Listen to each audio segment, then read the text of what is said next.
ఆ గుడి భిక్షకునికి కుటుంబీకులు, బంధువులు, స్నేహితులు, గ్రామము, దేశం అందరూ ఉన్నాడు, కానీ ఎప్పుడు దేనికి పని ఉపయోగపడేట్లాగా. చివరికి యేసయ్యే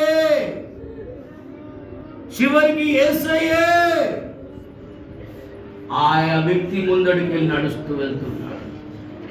యేసయ్య కాల శబ్దము చెవులలో మారుమోగుతున్నది. నా తండ్రి వెళుతున్నాడు, నాకు చూపునిచ్చే తండ్రి వెళుతున్నాడు, నన్ను దాటిపోతున్నాడు, అయ్యో నా ముందుకెళ్ళే వెళ్తున్నాడు, అయ్యో ఓ దావీదు కుమారుడు, నీ కేకలు ఏమైతుంది? నువ్వు నోరు లేని దానవా?